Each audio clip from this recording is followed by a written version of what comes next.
text-to-voice synthesis provided by Vidnami. No Great Divide. No Contract. January 10, 2021 by Anna von Reitz. People are confused. I don't blame anyone for that. Let me explain. Joe Biden was elected by municipal citizens of the United States, shareholders in the U.S., Inc., to a now non-existent office in a defunct corporation, but they are all trying to finesse it and pretend that their corporation is still alive and the same as the brand new version of the U.S., Inc. They are trying to foist off on us. The new version is a wholly owned franchise of the UN CORP. Fortunately, we know this. Their new corporation is not allowed to assume a successor to contract position, and we have told them and their boss, the Pope, to shove off. So, you have the municipal government and all the corporations like FB and Microsoft, that have incorporated as US Corp trying to pull a fast one on the American states and people, and do another little Coo-Coo Bird substitution of one corporation for another, so that they can continue to use and abuse the powers of government to protect and profit themselves at everyone else's expense. Our forefathers couldn't possibly foresee the roiling pit of commercial nastiness that Washington, D.C., has become, but they did have a healthy appreciation for the corruption and guile and greed of the Holy Roman Empire, so when they set this whole shebang up, they did it like a set of Russian nesting dolls.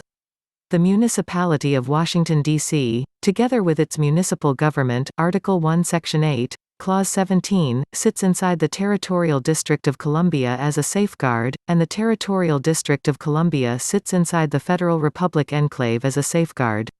If the municipal government goes crazy and corrupt, as it has the territorial government, the U.S. military has the right and obligation to squelch the domestic to them terrorists.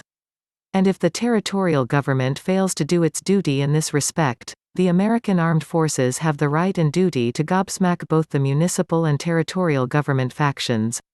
Of course, we would all prefer that the foreign subcontractors inhabiting the District of Columbia clean up their own dirty laundry, but there is absolutely no doubt that we have the authority, right, means, and manpower to scrape the District of Columbia clean and deposit the detritus in the middle of the Atlantic Ocean.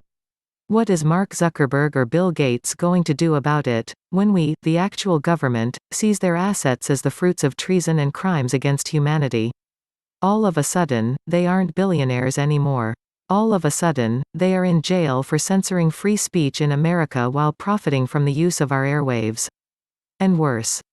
So, as I said before, the municipal government can elect Joe Biden as president of their corporation, put on party hats, and stage something called an inauguration, but it's all the same to us.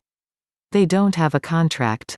The entire world has been told, and is being told again, that they don't have a contract. They don't represent the American states and people. They aren't our agents. They don't have any position or access to credit related to us. Their delegated powers return to the Federation of States doing business as the United States of America by operation of law the moment their municipal corporation filed bankruptcy, again. We accepted their incapacity. And that's that. They can fill out paperwork and name their officers and set up shell corporations under the auspices of other governments offshore. They can call their new shell by deceptive names. They can wave flags and dance all they like. And they still won't have a contract with the American states and people. That chain of succession is broken, never to be repaired.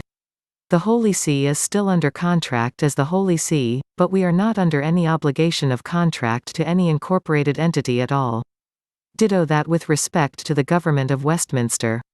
Let all the governments of the world be aware that the vermin in D.C. have no contract. They don't represent anything but their own little 1 mile square, and so far as we are concerned, their creditors are welcome to it. Nancy Pelosi, no office related to our country. Mike Pence, unemployed. All the senators, they are nobody. Just fraud artists living in a dream. Nothing that they say or do anymore has anything to do with this country or its assets or the people who live here, and that is retroactive to when the Great Fraud began in 1860. The only former federal employee who does have a contract is Donald Trump.